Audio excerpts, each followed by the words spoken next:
Welcome back to Dynamics Unplugged D365 F&SC AtoZ 2.0. We've been on a little bit of break, and today we are back with an unedited look at the letter J.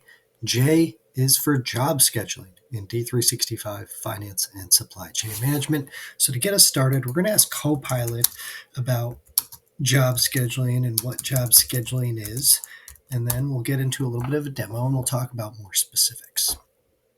Really, the focus here is for manufacturing companies. You're trying to schedule production or batch orders in Dynamics, and you have two types of scheduling. So Copilot tells us that job scheduling is a detailed form of scheduling used to manage individual jobs or shop orders in a manufacturing environment. It involves breaking down each operation into individual tasks or jobs, which are assigned to resources that will perform them. It allows for synchronization of all jobs referenced by the job and enables the specification of start and end dates and times, splitting operations into jobs, scheduling jobs based on resource availability, calculating start and end times, and determining which resources to use. And it can be done using finite capacity to ensure no overlapping times and finite materials to ensure required materials are available when needed. And we can see there that it links back to Microsoft Learn articles as a reference point for that information. So really helpful. But let's go ahead and take a look in Dynamics and actually talk a little bit more about this concept. If we're in the production control module, we can look at all production orders. We could also go to our periodic tasks, and you can see under scheduling, there's both operation scheduling and job scheduling options.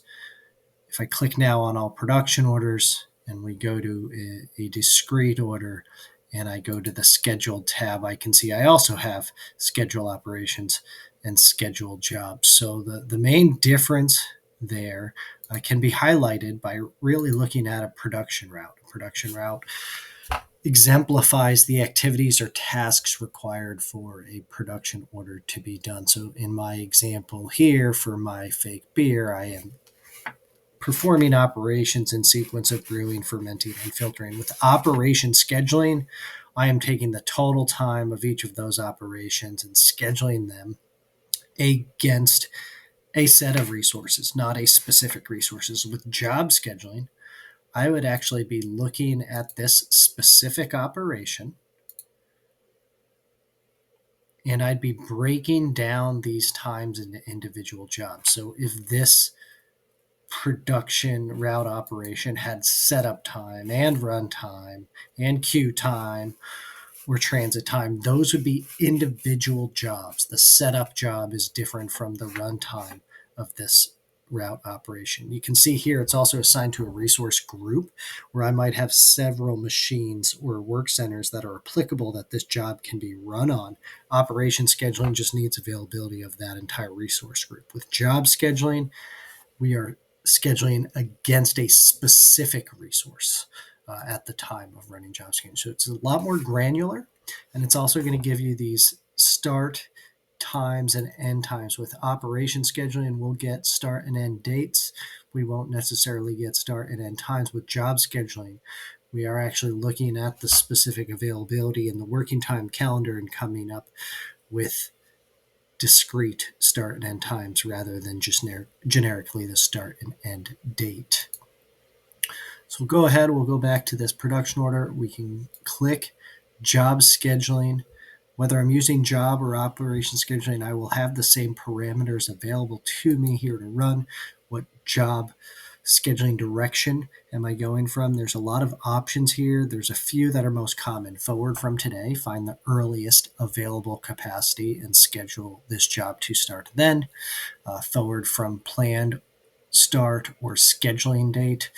So if you want to set a date in the future and plan it to start at the earliest date available in the calendar starting from that date, also a good option. Both of those are really good in a push type of operation, whereas something like backward from delivery date or backward from scheduling date, much more of a pull. Backward from delivery date, for example, would be used if you want to schedule the production order to be done as late as possible while still achieving the delivery date. So if something needs to ship on December 1st, when is the latest I could start this order to still fulfill that delivery date? Very common options there to choose. You can see where I can select if I want to enable finite capacity or finite material as mentioned by Copilot here. So we would go ahead and click schedule for that work order.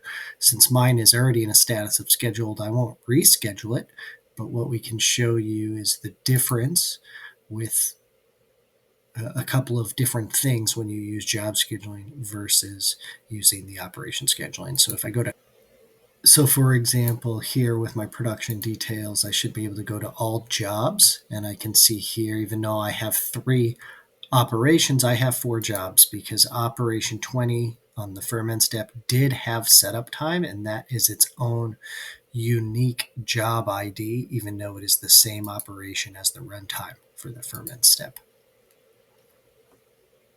If I am viewing progress, I am viewing progress at the operation level. So you wouldn't see the jobs split out here for progress for a production order, but you would see the job IDs. And if you were using something like the production floor execution interface, or you were starting operations and jobs manually or discretely or one by one rather than backflushing them, then you would actually be starting unique job IDs. So you'd be starting the start time and the run time separately if you were using the job scheduling process.